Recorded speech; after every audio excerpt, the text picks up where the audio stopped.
Credit card disputes, or chargebacks, cost US businesses over $40 billion per year in lost revenue. Not to mention the labor costs of processing and replying to each one of these disputes. Recent reports show that an average cost to a business per dollar of chargeback is over $2.40. That means for a $100 chargeback, you could lose over $240. First, in today's video, we're going to cover 5 of the top things that you can do to protect yourself from disputes. Then stay to the very end where I will give you a little known secret of how to handle disputes when they come in. All this and more in today's video. Hello and welcome to Stephen Carlson Show. I'm Stephen Carlson. I'm a tech entrepreneur, real estate investor, author, YouTuber, paramedic, and once again, Bonnie and Clyde are just being lazy hanging out by the pool. As many of you know, I run a tech business, Auto Corner, where we provide web services for used car dealerships throughout the United States and Canada. While many of our customers still prefer the old-fashioned mail and the check method, a growing trend is to use credit cards to pay their service to us each month or each year. Of course, adding credit cards makes it easier for some of your customers to pay you, but it also opens yourself up to frivolous chargebacks, and that's a bit of a downside. Now, before we go any further, how about a very quick explanation of what exactly disputes are? The term chargeback or dispute is pretty much interchangeable in this context, and it's defined as when an individual customer questions the validity of a transaction posted to their account. I don't know about you, but that didn't really seem to explain it very well. In simple terms, it means that a customer sees a transaction on their credit card statement, they call their bank and say, "That wasn't me, I didn't do it." And then their bank researches it.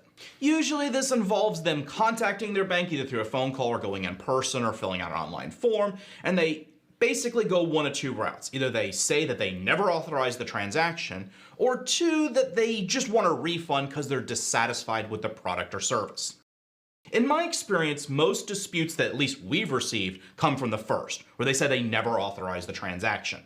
In most cases, this is the easiest type of dispute for the customer to initiate. All they really need to do is tell their business, "Nope, not me, I didn't do that." And then the process begins. In our case, our chargebacks are usually just the customer was mistaken.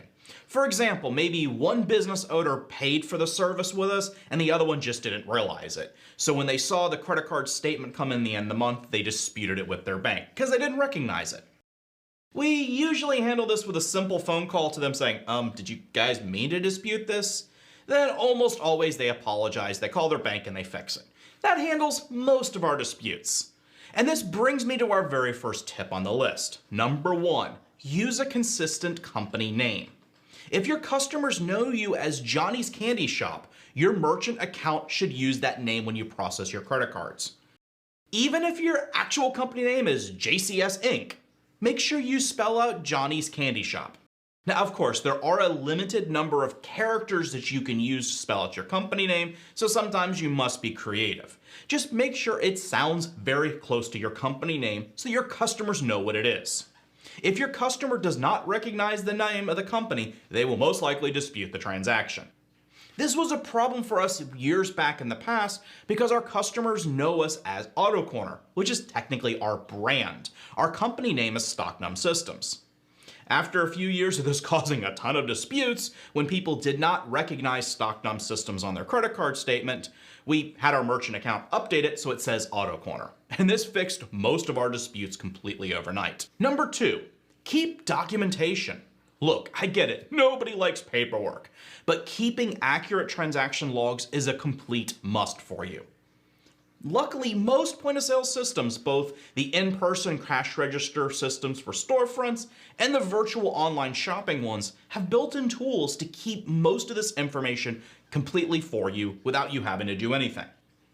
Now, number 3, if you are a retail establishment, keep your security camera footage for at least 90 days, preferably 6 months or more. And while you're at it, make sure you set the correct date and time on your cameras. This way, if a transaction came in that was processed on July 7th at 6:25 p.m., you know exactly when to pull up the security tapes to find a picture or a video of that person walking into your store and coming up to your cash register. Also, make sure you remember daylight savings time if the system's not automatic. Number 4, be clear about your return policy. If you have a return policy, make sure it is clear on your store and also on your website, and also included on your receipts. Number 5, use postage service tracking numbers. If you ship physical goods to someone, make sure you utilize tracking codes that your shipping provider offers you. This may cost you a little bit more, but in the long run, this will help you prove that an item was delivered to a customer. While these items may sound simple, and they are, that's good, but following these tips can help reduce the likelihood of receiving a dispute. But when some inevitably hits your business with a chargeback, you will be ready. Now, keep in mind that when you receive a dispute, not only do you lose the transaction dollar amount, but your merchant provider is also going to charge you a chargeback fee, which can range anywhere from $20 to $100. And this is in addition to the cost of the product or service that you lost. Businesses are also on the hook for credit card processing fees between 1% to 4%, and these costs quickly add up.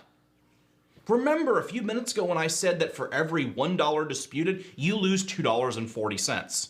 In the end, you are out the cost of the product sold, the credit card processing fees, the chargeback fee, and the cost of your time to handle the dispute.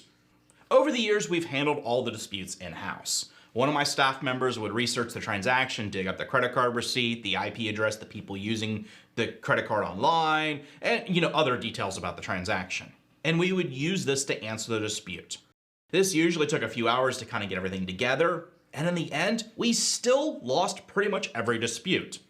But we really didn't have too many other options. After getting burned and losing thousands of dollars in disputes, I researched services that could possibly help us. But over the years, there really was nobody out there. Well, at least none of them that were designed for small businesses. The ones that were out there were expensive. They required multi-year contracts, required a lot of work on our end to get set up. Now, sure, if you're Home Depot, Walmart, etc., I'm sure these are great services for them. But for a small business, they were just not practical when they were going to cost me thousands and thousands of dollars per month. Basically, I kind of gave up on it looking for services, and we just handled it in-house, like I said. Recently, a rash of disputes came into my business, and I thought, enough is enough. I need to learn how to handle these disputes better, so we can win more of them. During my research, I stumbled across ChargeSentry.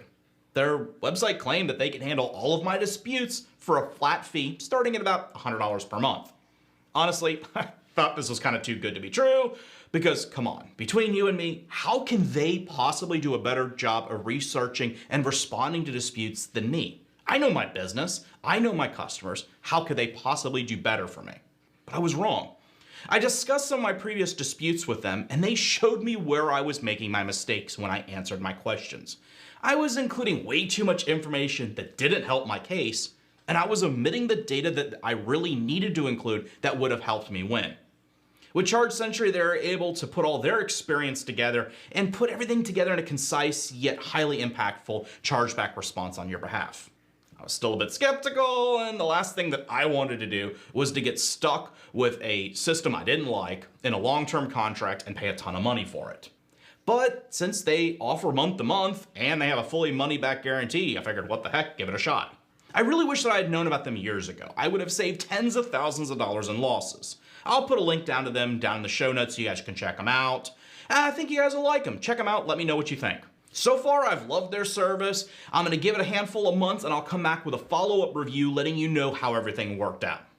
Also, don't forget to check out my website, www.open4.business, and register your business today. You guys already know this. This is the Small Business Awareness Campaign where myself, Aubrey Jenick, Jamel Gibbs, Minority Mindset, Investment Joy, Rod Squad, Kenny Keller, Mark Moss, Christina Tia, Fire Department Coffee, Air Force Major C. Leo Moyne, and so many others will be hanging out in a helicopter, talking about business tips and things that have worked for their business so we can share that information with you. Now, I've already said our flight plan's locked, so we really can't add any more destinations, but hey, if you might be in the area which we're already landing, come out and check us out. Either way, go to the website, check out our flight plan, and register your business. Thank you very much for watching. Please make sure you click like and subscribe. Doing so really helps YouTube algorithm. I appreciate it, as do the... I think I can kind of see them through the window. Yeah, they're chasing each other around the pool. Whatever. Dogs. Thanks, and I'll see you on the next one.